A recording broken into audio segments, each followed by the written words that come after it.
In January 2026, two of the most famous names in American luxury retail filed for bankruptcy. Saks Fifth Avenue, Neiman Marcus, Bergdorf Goodman, three brands that had defined wealth and exclusivity for over a century, gone in a single court filing. The company that owned them, Saks Global, had existed for exactly 13 months. This is the story of how a $2.7 billion merger didn't create a luxury powerhouse.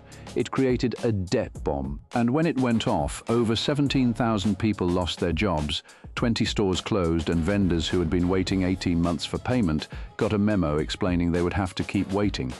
Let's do the autopsy. Neiman Marcus was founded in Dallas in 1907. Saks Fifth Avenue opened on Fifth Avenue in New York in 1924. For most of their history, these were competitors, the kind of stores where a handbag cost more than a car payment and the sales staff knew your name. But by 2020, both companies were already in serious trouble. Neiman Marcus filed for Chapter 11 bankruptcy in May 2020. The reason given was COVID-19. The real reason was $5 billion in debt from two leveraged buyouts in less than 10 years. Private equity firms had loaded the company with debt, taken their fees, and left a 113-year-old retailer paying over $300 million a year in interest before a single item sold. COVID just accelerated what was already inevitable. Neiman Marcus emerged from bankruptcy in September 2020, eliminating $4 billion in debt, clean slate, fresh start, or so it appeared. Meanwhile, Richard Baker had a vision. Baker ran HBC Hudson's Bay Company, the Canadian retail conglomerate that owned Saks Fifth Avenue. His idea was simple on paper: combine Saks and Neiman Marcus into a single luxury mega entity, one buying operation, shared technology, combined supplier leverage, synergies. Negotiations had been going on since 2017. 7 years of talks. Finally, in July 2024, the deal was announced. HBC would acquire Neiman Marcus Group for $2.65 billion. Amazon came in as a strategic partner. Salesforce, Authentic Brands Group, and GIR Apparel also invested. Baker called it a technology-powered luxury retail company.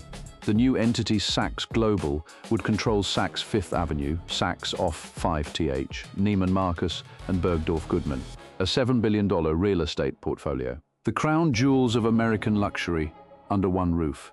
The deal closed in December 2024.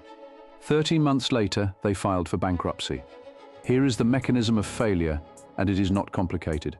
To buy Neiman Marcus, Saks Global took on $2.2 billion in senior secured notes.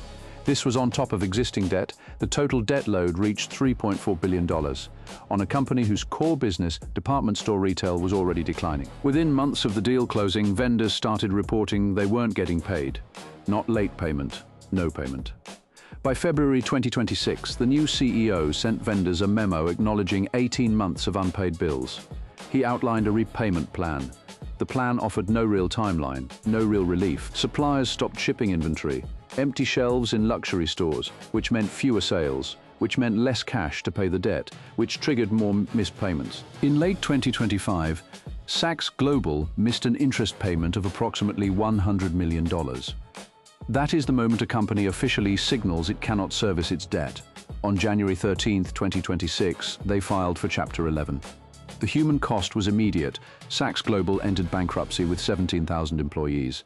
What followed was systematic dismantlement. 640 corporate jobs cut in a single day in April 2026.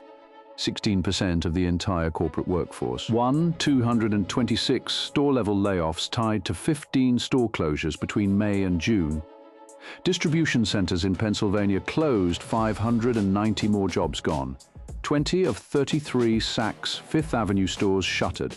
Saks off 5th, the outlet chain, wound down entirely. And the employees who had already been laid off before the bankruptcy filing, their severance payments were suspended under US bankruptcy law. They received nothing. Here is what makes this case different from most retail failures. Neiman Marcus had already been through this.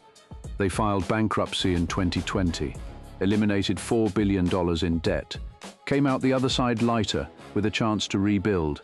Then Saks bought them, loaded them with new debt, and within 13 months filed bankruptcy again. This is not a story about the decline of luxury retail. Luxury retail is doing fine. LVMH, Hermès, Richemont, all growing. The ultra-wealthy are spending more than ever. This is a story about what happens when a deal is structured to serve the deal makers rather than the business. Baker took two distressed retailers, combined them using $2.2 billion in borrowed money, called the result a technology company, brought in Amazon for credibility, and convinced the market this was innovation. Below the surface, nothing had changed. Two companies that couldn't pay their bills became one company that really couldn't pay its bills. The mental model here is what we call debt laundering. Debt laundering is when a struggling company is restructured through merger, acquisition, or rebranding in a way that makes old debt look like new investment. The numbers change, the story changes, but the underlying liability stays exactly the same, or gets worse. It works because mergers generate attention and optimism.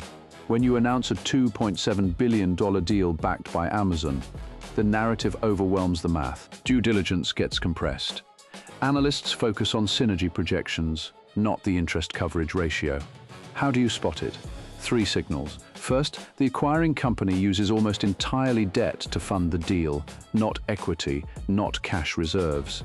Second, both companies in the merger had pre-existing financial problems. Third, the synergies promised are operational, cost savings, shared logistics, rather than revenue generating. Cost synergies require perfect execution. Revenue synergies require the market to cooperate. Neither happened here. Saks Global emerged from Chapter 11 in June 2026, rebranded as Exemplar Luxury Group, $3.4 billion in debt reduced, fewer stores, leaner operation. Neiman Marcus, which already went through this in 2020, now goes through it again under a different name. The brands survive. The people who built them, the buyers, the floor staff, the warehouse workers, the vendors who never got paid, do not all get that luxury. 13 months, $2.7 billion. 2 American icons gone. That is what debt laundering costs. Every failure leaves evidence. We examine it. If this breakdown was useful, subscribe. A new case drops every week.